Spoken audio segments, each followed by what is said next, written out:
Bom, hoje a gente vai falar sobre um assunto que envolve, né, a minha vida, o meu ser, a minha família, desde que eu sou criança, por incrível que pareça. A vida ela é cheia de mistérios, né? Mas mistério, mistério mesmo, né, gente? É o universo. Eu, quando olho para aquele céu estrelado, eu lembro, né, que a gente não sabe de nada, né? É uma dimensão sem fim, o universo. E essa ideia, né, de que a gente não está aqui sozinho, eu acho que para grande parte aí das pessoas, ela faz até um certo sentido, porque somos apenas um planeta entre bilhões na nossa galáxia, né, na Via Láctea, que é a nossa galáxia. E de acordo com os cientistas, o número total de galáxias existentes no universo também ainda é desconhecido. Então, estimativas feitas aí pelos astrônomos chegou a um consenso atual de que tem cerca aí de 100 bilhões ou 200 bilhões de galáxias por aí. Você imagina agora a quantidade de planetas. Então somos realmente ali, né,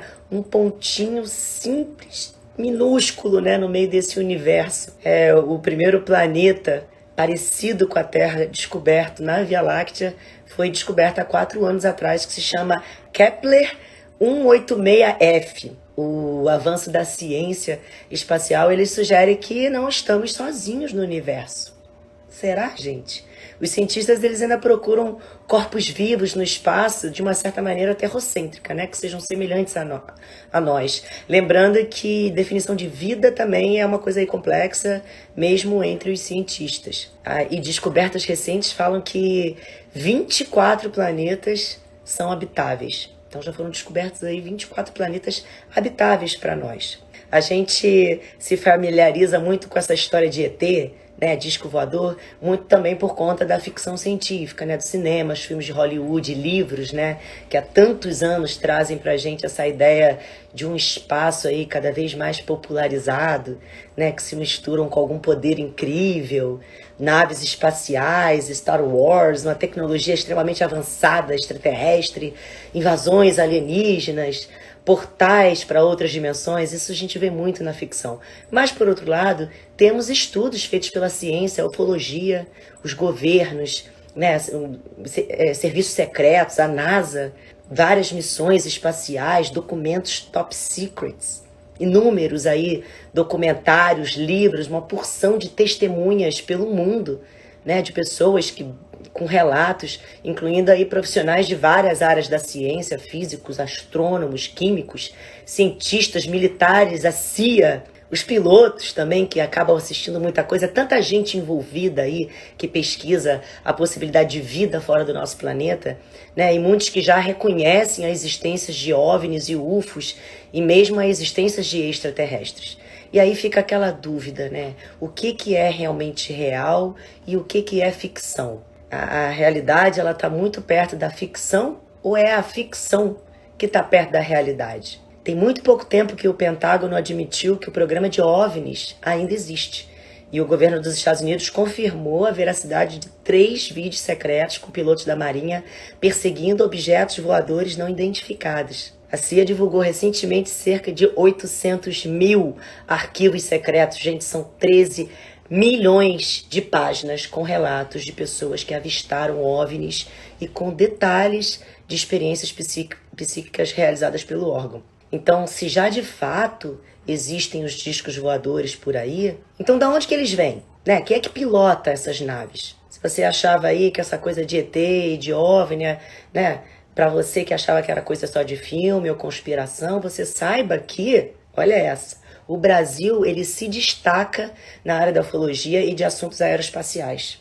Além disso, eu acabei de ver que o Brasil foi convidado agora pelo Conselheiro de Segurança Nacional dos Estados Unidos, o Robert O'Brien, para integrar o programa espacial Artemis, que é um programa que pretende levar a primeira mulher na Lua e o próximo homem, que vai ser em 2024. Aliás, esse programa Artemis, ele tem o intuito de explorar e habitar a Lua. Você já pensou nisso? De acordo com a NASA, o pouso na superfície lunar deve acontecer em 2024, na missão Artemis 3, porque antes dessa vai ter a missão Artemis 1 e a Artemis 2, né, mas sem passageiro. Só que para falar desse assunto aqui, desses mistérios do universo, de OVNIs, extraterrestres, e matar um pouquinho dessa nossa curiosidade, ou, né, deixar a gente aqui ainda mais curioso, a gente tem um convidado aqui muito especial, que é o Ademar Gevaerd, que é um dos maiores ufólogos do mundo, representando aí muito bem nosso país. Aliás, eu tive o prazer de conhecer o Geva alguns anos atrás, alguns anos durante um programa Tribos, né, que eu apresentava no Multishow, e a gente acompanhou junto uma vigília.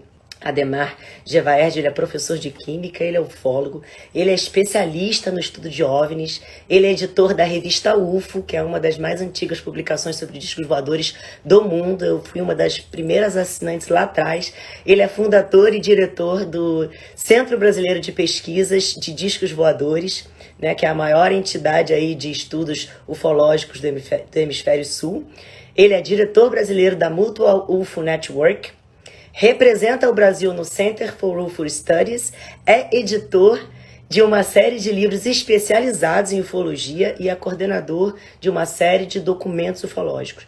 Pensa que acabou? Acabou não. Ele é conferencista internacional, já deu palestras aí em 60 países, já conduziu mais de 700 investigações de campo de casos de OVNIs no Brasil, é um dos mais respeitados ufólogos e, sem dúvida, ele é o maior ufólogo do Brasil de todos os tempos. Tá sempre aí no History Channel, Discovery, NetGeo, na Globo, vários canais de TV. Ele que criou, inclusive, a Comissão Brasileira de Ufólogos e por meio dela lançou a campanha UFOS Liberdade de Informação. Ademar também ele é idealizador de congressos que vem mudando aí a face da ufologia brasileira, como o Fórum Mundial da Ufologia, o Fórum Mundial de Contatados e o Congresso Brasileiro de Ufologia. E ele ainda é o fundador da Academia Brasileira de Ufologia. Gente, é muita coisa. O currículo dele eu tive que resumir, porque é tanta coisa. E eu vou chamar ele aqui com a gente. Vocês se preparem para o que vai acontecer aqui hoje. Oiê! Oi, Dani! Que Tudo bem, satisfação estar no teu programa! Que alegria! Muito obrigado. Nossa, eu que agradeço. Uma honra estar com você aqui. Muito obrigada. Então, assim, eu queria... É muito assunto e cada vez que você vai falando, a gente fica apaixonado e vai aprofundando. Eu vou tentar colocar as pessoas também que são as perdidas aí dentro desse assunto, a entender assim o básico, né? Aonde a ciência chegou até agora, o que já foi descoberto, né, pela ufologia. Você que está nesse caminho aí desde criança. Aliás, eu queria começar por você. Você me explicar como é que foi esse teu interesse pela ufologia, quando que isso começou, né? Olha, Dani, eu acho que eu nasci com isso, porque você imagina que uma criança de 7 anos de idade, quando sai de férias, o que acontece? Normalmente a professora fala assim, ó, leia Monteiro Lobato, leia Rui Barbosa e traz alguma redação. Eu lia também os caras, mas eu gostava mesmo, era do Erich von Däniken. E a minha primeira leitura nesse assunto eram os deuses astronautas, com 7 anos. Imagine você. Aí eu nunca me desliguei desse assunto. Eu fiquei sempre ligado nesse assunto. Aos 12 anos, eu comecei a pesquisar. Eu morava numa cidade que é Maringá, hoje é uma cidade grande, mas era pequena, e eu morava num bairro afastado, que era cercado por sítios ao redor.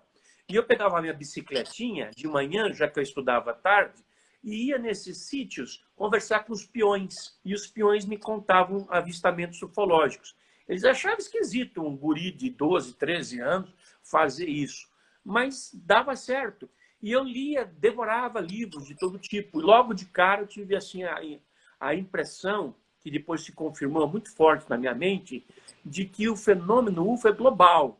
Então, aquilo que eu registrava ali nos arredores do meu bairro, super afastado, quase rural, em Maringá, aquilo que eu anotava, que as pessoas me contavam, era o mesmo que acontecia na França, nos Estados Unidos, no México, na Rússia, enfim, que eu lia nos livros. Aí, isso aumentou muito o meu horizonte, muito. E pensar que naquela época nem tinha internet, assim, né? Não tinha esse computador, então não tinha nem como ter essa troca de informação. Não, nada. As primeiras trocas de informação que eu tive com outros colegas ufólogos foi na base da cartinha mesmo, carta. Eu era muito organizado. Eu batia a máquina, as cartas, botava número, botava papel carbono, coisa que as pessoas nem sabem que existiram um dia, né? Imagine você. E aos 14 anos eu fiz uma palestra para os meus colegas de aula, de sala de aula no colégio. Aos 16, eu fiz uma palestra na Biblioteca Pública de Maringá. Então, aos 16 anos, imagina, eu usava um óculos maior do que esse e era um mirradinho, desse tamaninho. Aí, aos 18, eu fiz a minha primeira palestra num congresso brasileiro de ufologia. E aos 19, minha primeira palestra num congresso internacional de ufologia no Brasil.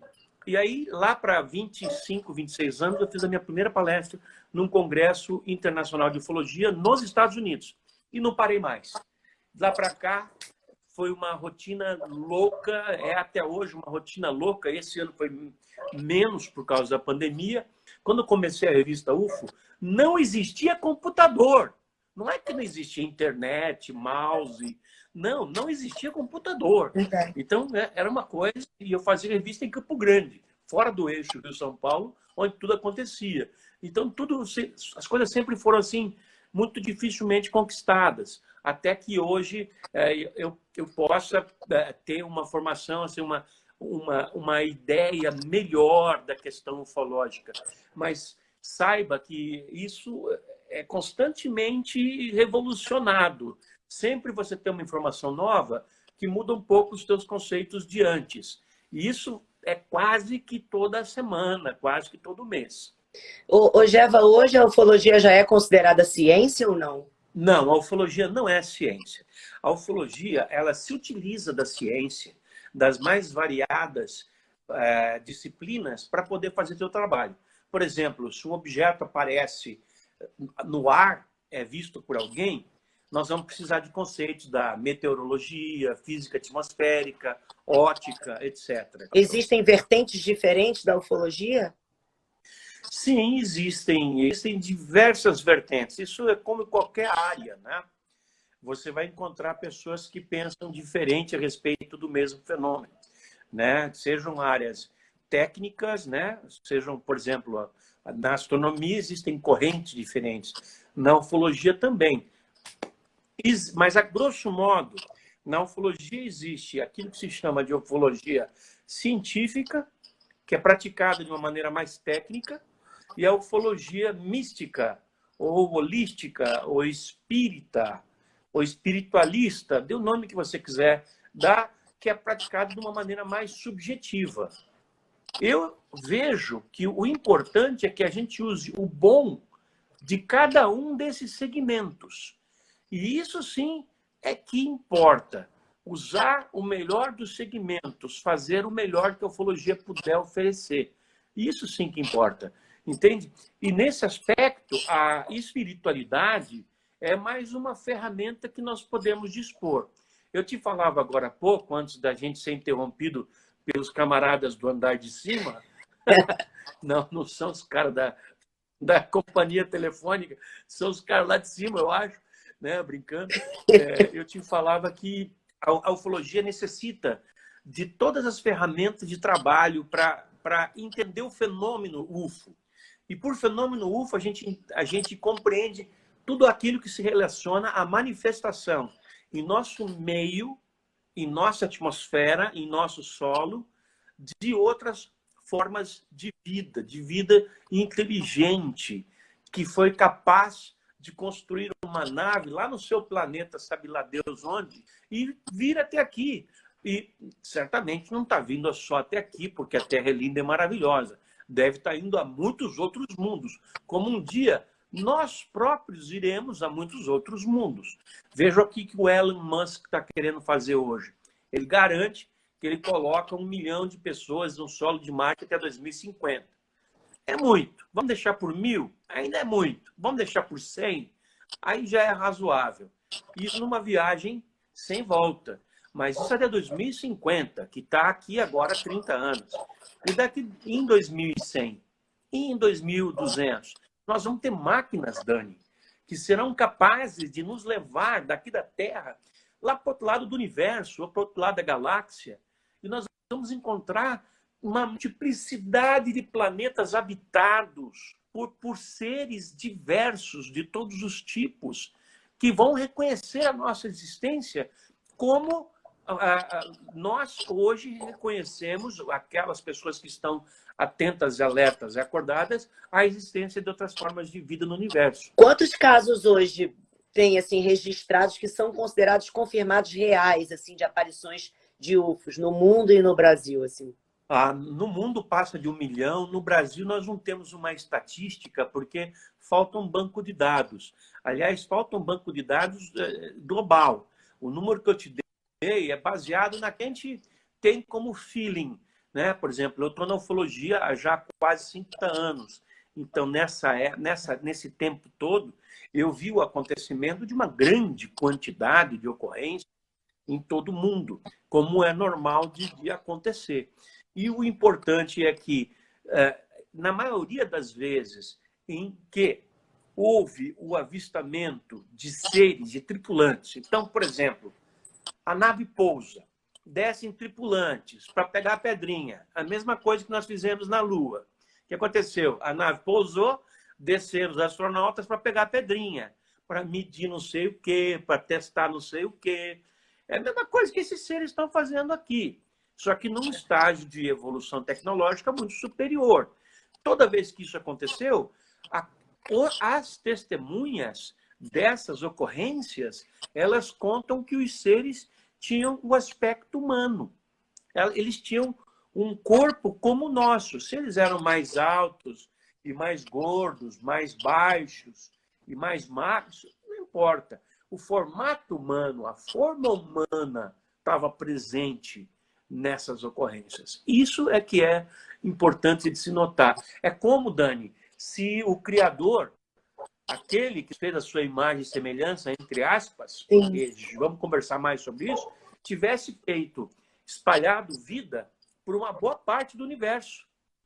Claro que existem também formas de diferentes extraterrestres. O meu coeditor, o Tiago Tiquetti, já publicou agora recentemente a 3ª edição de um livro dele, que é um best-seller, o Guia da Tipologia Extraterrestre, em que ele descreve seres que se parecem com robôs, que se parecem com geleias, seres que parecem com formato amorfo, entende? Seres que são esquisitos. Tem vários, então, desde a forma humana, como aqueles de... Esse aí atrás de você, que é o cinzazinho do olho grande, né? Tem os greys, dizem que tem uns que parecem répteis. Esse aqui, ó, esse é o Astolfo. Sim, insectoides, répteis, anfíbios. Agora, mesmo esse aqui, que é uma representação de um grey, ele tem um formato humano, porque ele tem um tronco sobre 2 pernas, com um joelho em cada perna, ele tem 2 braços, com um cotovelo em cada braço, tem dedos, tem um pescoço, tem uma cabeça e 2 olhos. Então, ele tem o formato humano em 99% dos casos. Né? Em 99% dos casos. E eles não são, como muita gente poderia perguntar, ou até dizer, que eles seriam hostis. Não são. Eles são uma fraçãozinha lá. Vamos supor, se você dividir o comportamento desses seres por 100, tem uma fraçãozinha ali de 1, 2%, né, no extremo desse espectro de seres que são, digamos, perigosos, não são nada amigáveis. E tem os outros 2, 3%, lá do outro lado do espectro, de seres que são benevolentes por alguma razão. Né? Agora, entre uma coisa e outra, existem seres que podem ser curiosos, cientistas, interessados, viajantes. Entende? A gente tem que desmistificar um pouco a questão da natureza desses seres e do seu interesse. Primeiro, todo mundo que está nos ouvindo agora tem que ter bem claro que esses seres, eles são como nós. Eles têm curiosidade como nós, interesse científico como nós. E eles provêm de distintos mundos. E vindo de distintos mundos, isso já significa distintos graus de evolução.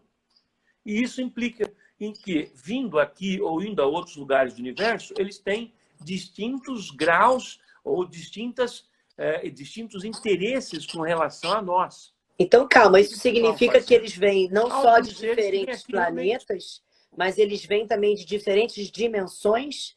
É muito provável que sim. É muito provável que sim. nós conhecemos muito pouco do universo. Você havia citado alguns números agora há pouco no início do teu programa. Nós não conhecemos praticamente nada. Você vê, a coisa de 10, 15 anos atrás, nós não tínhamos a ideia de existência de um único outro planeta além daqueles do sistema solar, os chamados exoplanetas. Nós não sabíamos. Hoje nós temos um número de 10 mil, 20 mil, sei lá, exoplanetas que nunca foram observados de fato, entende? Porque as distâncias interestelares são enormes, enormes. E esses planetas, eles não são visíveis para nós. Então, nós não temos hoje, exceto na teoria, nós não temos hoje nenhuma ideia de como são esses outros planetas. Para você ter uma noção do que eu estou falando, foi descoberto apenas aqui a cerca de 40, 35 anos-luz da Terra, o que é relativamente perto em termos astronômicos, um sistema estelar igual ao nosso sistema solar.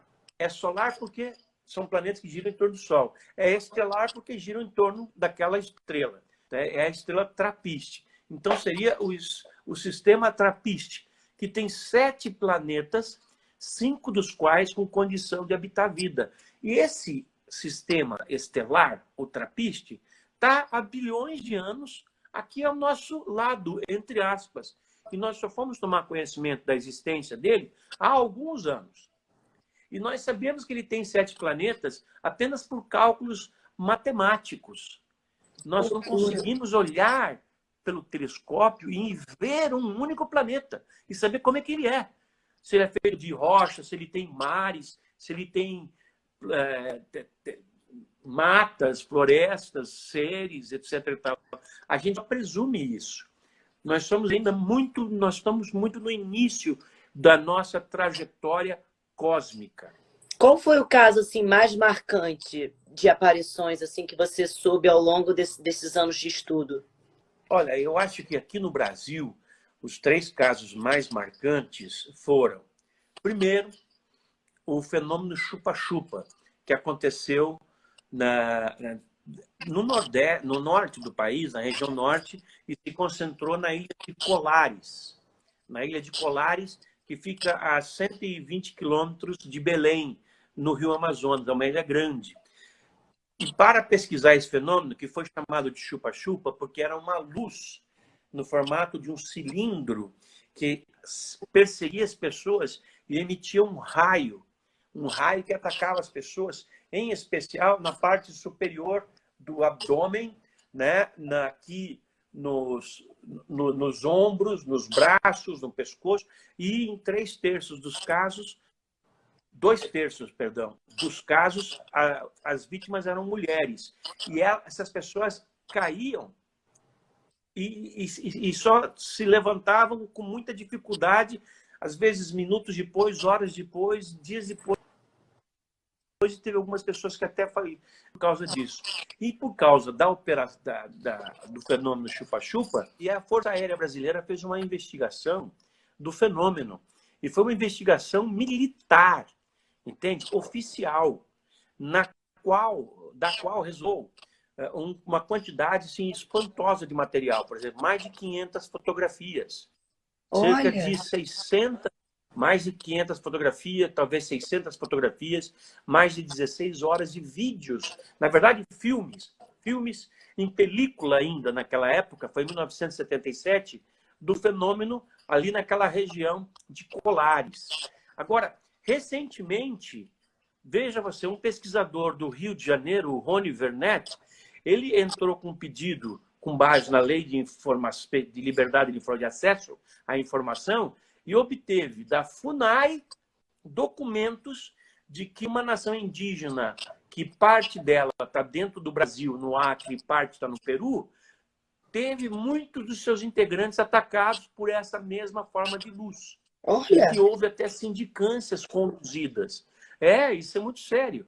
Então, o primeiro caso assim, marcante que a gente pode dizer que ocorreu seria o chupa-chupa, Operação Prato.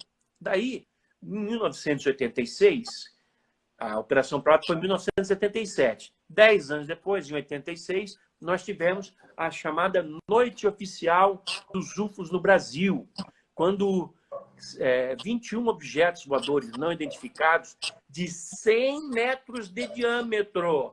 Pensa, é o tamanho de uma quadra urbana Eram 100? redonda. Agora pensa em 21. Sobrevoaram Rio, São Paulo, Goiânia e principalmente São José dos Campos, chegando a ser perseguidos por 7 caças a jato da Força Aérea Brasileira, os antigos Mirage e F-5E. Esse também foi um caso em que houve assim, uma participação militar marcante. É chamada de Noite Oficial dos UFOs no Brasil, graças ao ufólogo Claudeiro Covo, já falecido, que também foi coeditor da UFO, porque no dia seguinte, o então ministro da Aeronáutica, uma pasta que já não existe mais, o brigadeiro Octávio Moreira Lima, reuniu para uma conferência de imprensa todos os pilotos, os controladores de voo, os comandantes, as pessoas todas envolvidas nessa perseguição que durou de 2 a 3 horas. Isso foi uma coisa que aconteceu em 1986. Você se lembra que em 86 nós ainda estávamos sob um regime de exceção. Já nos estertores da ditadura ou dessa exceção, hoje é politicamente incorreto falar em ditadura, então vamos falar em exceção. O fato é que os militares brasileiros foram transparentes com relação a isso, foram transparentes com relação à Operação Prato desde sempre.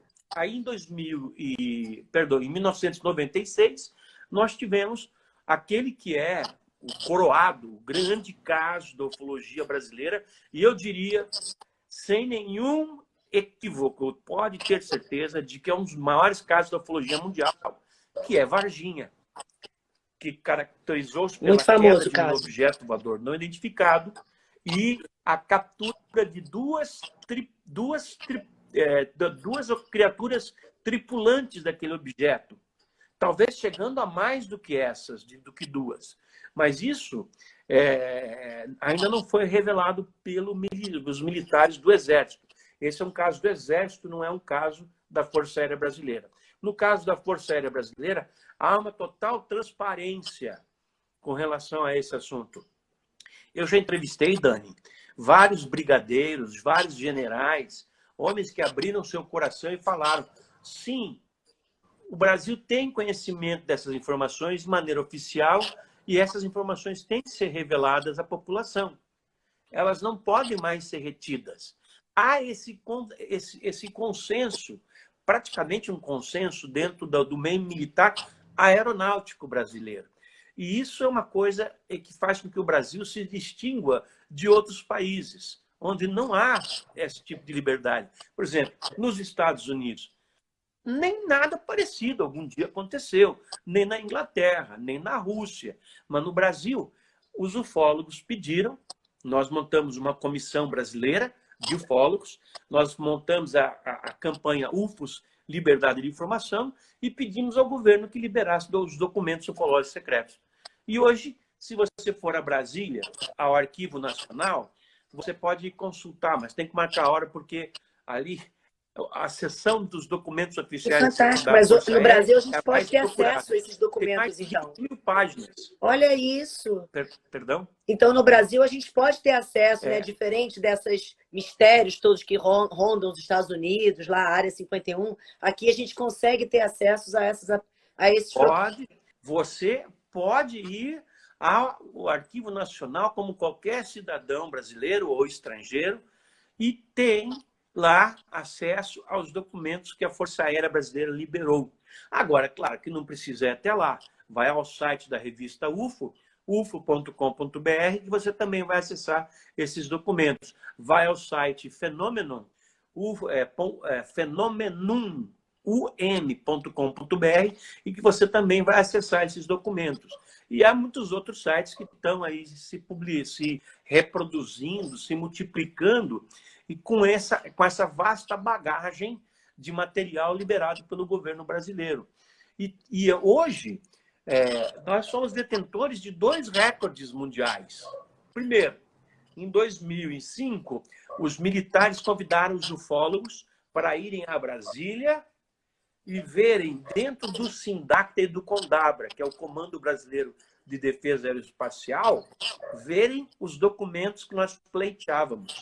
E em 2013, o Ministério da Defesa chamou os ufólogos de novo a Brasília para verem, conversarem com os comandantes do Exército, Marinha, Aeronáutica e Polícia Federal e demandarem informações sobre o que eles retinham a respeito de discos voadores.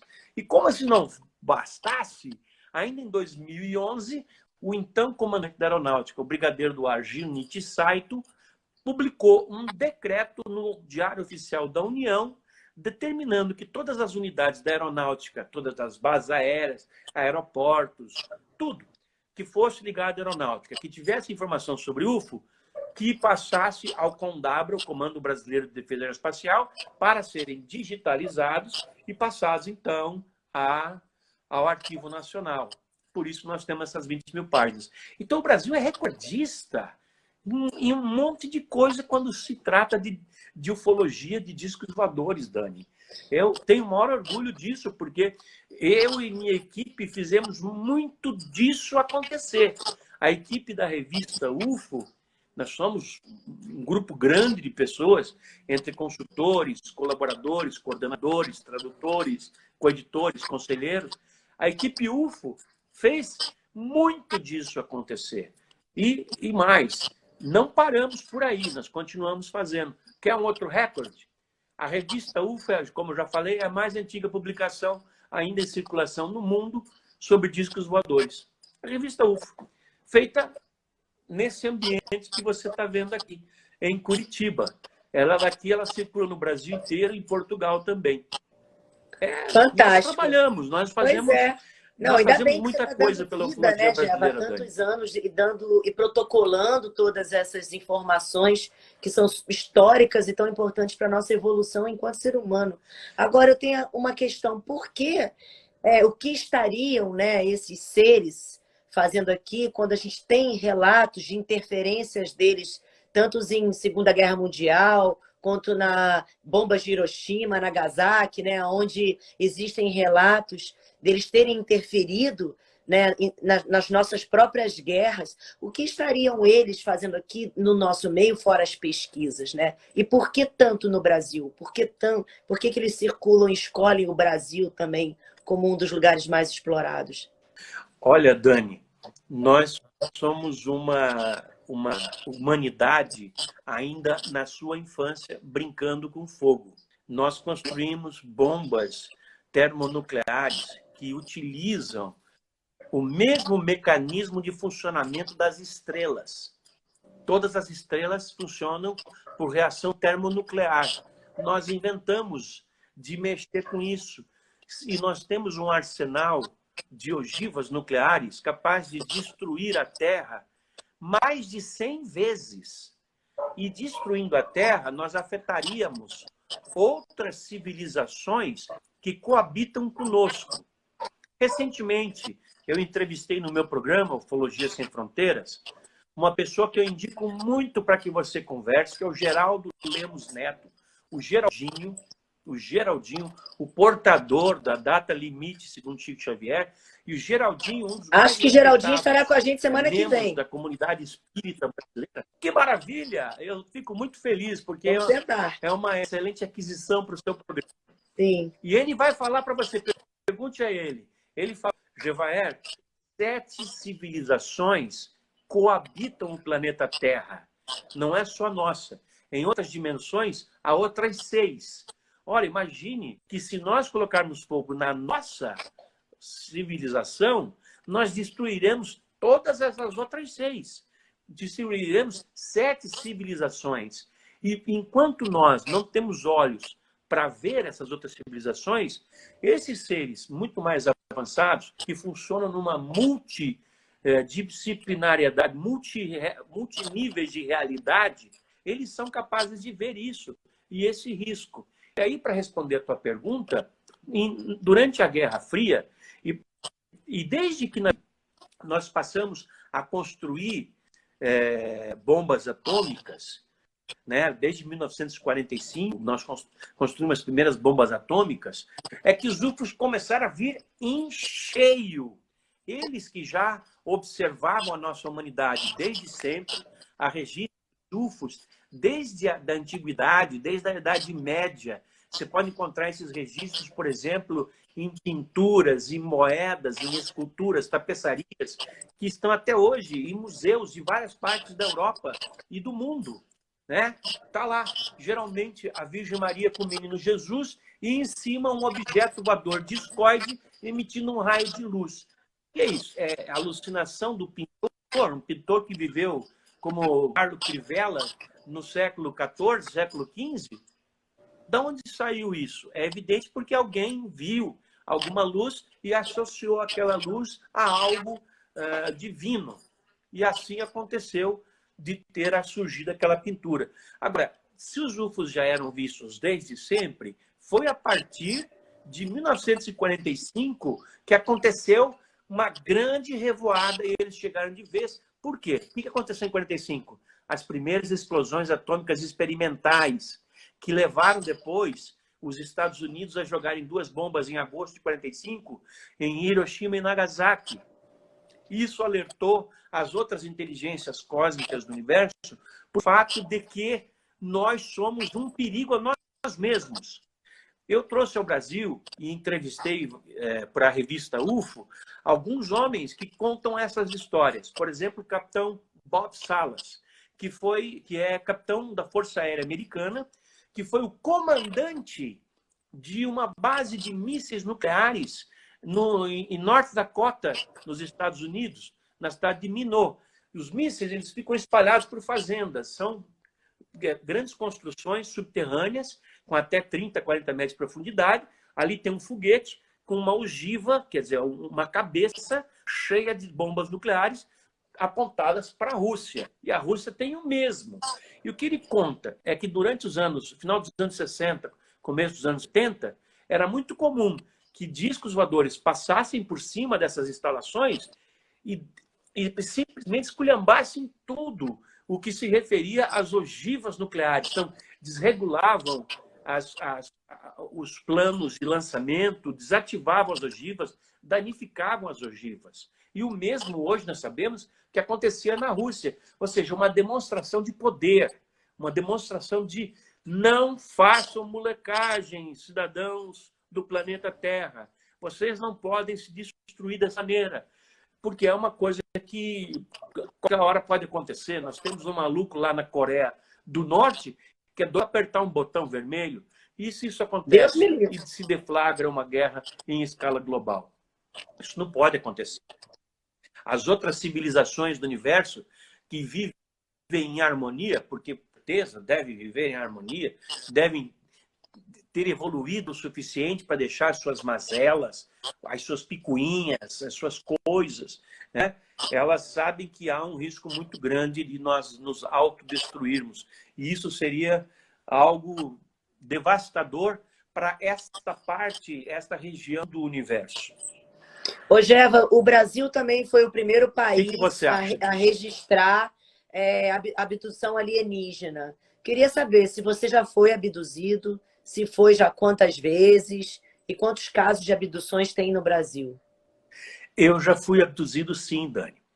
Eu passei por uma abdução no final dos anos 80, quando eu tinha menos de 30 anos. Na verdade, foi em 88, 89, não me lembro direito, mas foi um fato que aconteceu durante um turnê de palestras que eu estava dando em Teresina e depois em Fortaleza.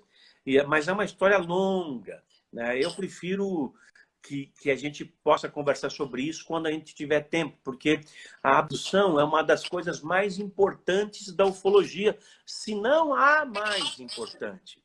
Porque a abdução, ela implica em que algumas das civilizações que nos visitam têm um interesse de tal ordem em nossa natureza, em nossa civilização, que escolhem indivíduos e passam a abduzi-los. Uma pessoa que é abduzida uma vez pode ser abduzida outras vezes, pode ter sido abduzida no passado e vai ser no futuro. E tem mais. A abdução, ela é DNA dependente na vertical. Se você foi abduzida, Dani, é possível que seu pai, ou seu avô, ou um tio tenha sido. E também que o seu filho ou o seu neto também venha a ser. Isso é porque essas espécies, elas fazem um trabalho de tracking daqueles que elas escolhem para abduzir. A grosso modo, eu costumo dar sempre esse exemplo, é como se nós tivéssemos uma situação de, por exemplo, o lobo-guará, que agora ilustra a nota nova, né? O lobo-guará está em extinção. O que as instituições conservacionistas, a World Wildlife Foundation, o IBAMA, entende? As instituições que prezam pela não extinção das espécies fazem. Elas pegam um lobo-guará, dão um dardo, um tiro de um dardo anestésico, pegam um lobo-guará, vamos supor, um da matilha, testam, fazem extração de sangue, fazem extração de DNA, de sêmen, e colocam uma coleira eletrônica para tracejar, para ficar verificando aonde que o boi, o lobo anda. Eu já li que o lobo-guará chega a andar 200 quilômetros num só dia. Aí o lobo-guará encontra a loba-guará e forma um casal. O que levou a isso? E esse casal tem um lobinho-guará.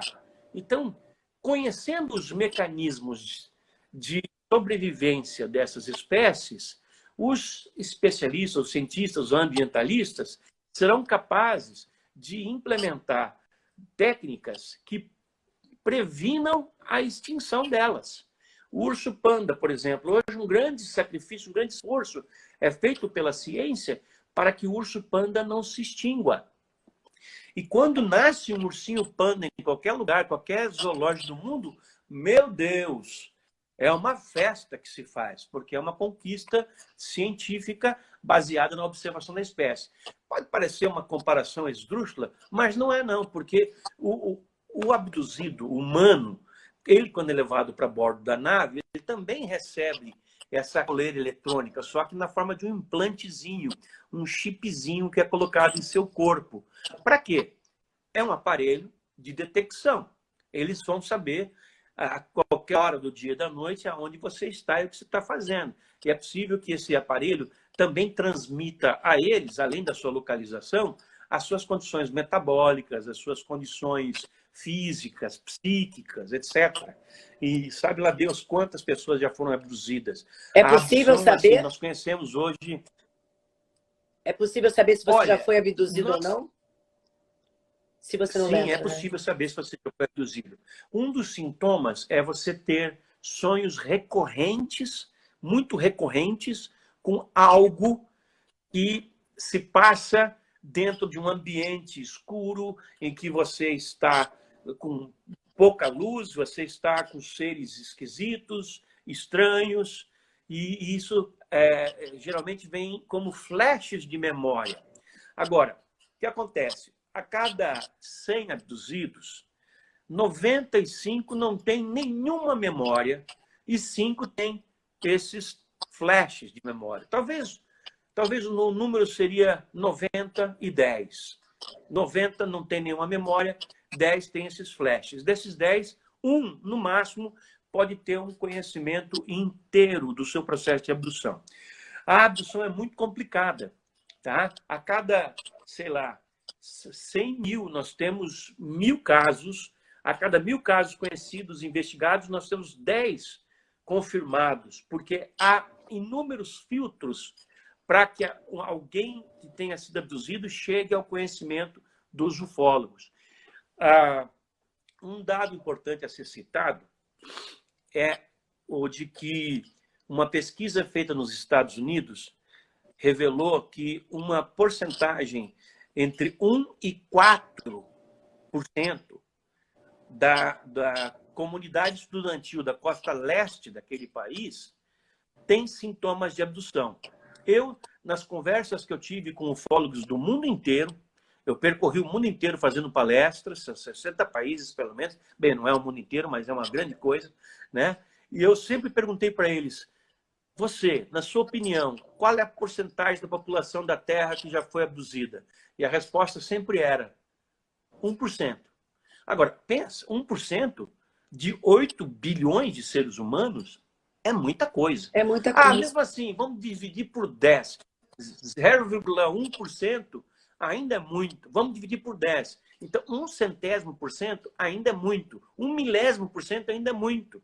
Mesmo assim, nós temos pelo menos 10 mil casos de abdução conhecidos no mundo, dos quais uns 3 mil investigados. E o primeiro deles, na história moderna da ufologia, tinha que acontecer com um mineirinho lá do sul de Minas, o Antônio Vilas Boas,